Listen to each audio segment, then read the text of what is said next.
Namaste, hello, and welcome to the Indian Abroad on NDTV. I'm Priyanka Deo.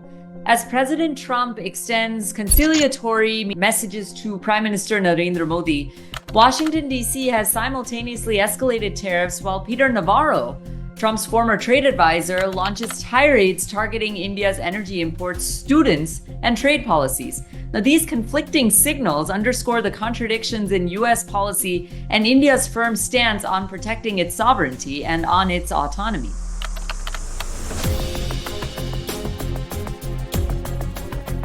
On September 9th, Prime Minister Modi and President Trump exchanged messages projecting warmth as well as partnership. Modi called India and the US, and I quote, close friends and natural partners, and emphasized that trade negotiations could unlock limitless potential. Trump, posting on his Truth Social, echoed the friendly tone, describing Modi as his, and I quote, very good friend, and expressing optimism about a successful trade agreement. Now that Trump and Modi appear to be buddy-buddy again and negotiations look positive, it's easy to forget the controversial posts and sharp criticisms by Peter Navarro just a few days ago. Navarro has repeatedly attacked India's tariffs, energy imports, and even Indian students in the United States, exposing the contradictions in American policy. Yet, these public gestures contrast sharply with actions on the ground. Washington, D.C. has doubled tariffs on Indian goods and threatened more. Reports suggest that while courting New Delhi, Trump urged the European Union to impose tariffs of up to 100% on imports from India and China to undercut Russia, a policy move at odds with his diplomatic overtures.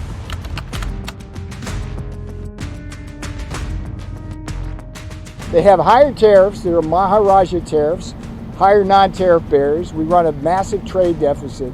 Navarro has also transformed his social media into a platform for sustained attacks on India, dubbing it the Maharaja of tariffs and claiming India profits from Russian oil purchases. He has mocked Indian students for allegedly flooding American schools and even floated unfounded conspiracy theories about Indian users manipulating X's community notes.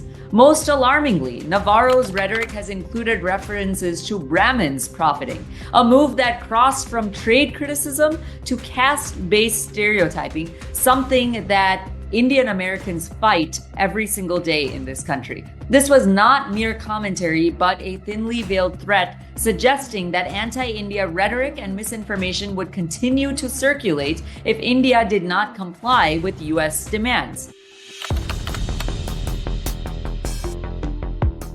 India's assertiveness stems from its refusal to bend on its core national interests, though. Energy security remains non-negotiable with Modi. Russian crude imports exceeding $67 billion in 2024 alone are crucial for India's growth. Despite U.S. pressure, India argues that Western countries continue trading with Russia and that its development trajectory cannot be dictated by external conflicts. Similarly, India views tariffs and trade regulations as tools to protect domestic industries and not bargaining chips to yield under pressure. While Washington, D.C. frames this as protectionism, India considers it pragmatic policy. The frustration from the U.S. reflects a lack of understanding of India's perspective. Now, this disconnect in U.S. messaging is stark. Trump's friendly posts highlight partnership, yet administration actions like tariffs, coercive pressure, and Navarro's inflammatory rhetoric tell a different story. The U.S. pressures India to open its markets and reduce Russian oil imports, while allies quietly continue their trade. Complaints about trade deficits ignore the billions contributed by Indian students as well as tourists to the United States every single year. And even demands for India to distance itself from BRICS have been firmly rejected. This duality here illustrates a leadership caught between acknowledging India's importance and resenting its independence and autonomy. Trump attempts diplomacy while his aides wield threats, hoping India will relent and comply, a strategy that may have succeeded in the past, but today is not succeeding at all. India has countered, and should I say New India, has countered U.S. pressure with proactive measures, relief packages for exporters, GST adjustments to boost domestic demand, and efforts to negotiate free trade agreements with Europe, Latin America, Africa, as well as Southeast Asia. The message is clear that India will not be cornered and is actively diversifying its trade relationships. And while sectors like textiles and agriculture may feel short-term pain from U.S. tariffs, India's long-term strategy emphasizes resilience, energy security, market diversification, and autonomy and independence. Now, Navarro frames tariffs and trade deficits as threats to American jobs, portraying India's earnings as losses for the U.S. economy. Yet trade deficits reflect global supply chains benefiting consumers and businesses alike. Even Trump has acknowledged India as a tough negotiator. He's acknowledged Modi as a tough negotiator, a quality India exercises to protect its interests. So the bottom line here, there's more to it than what the headlines are showing you. The current status quo highlights a confusing American posture, neither here nor there. One hand extends friendship, the other wields coercion. Trump's olive branches, combined with Navarro's rants, exemplify this inconsistency.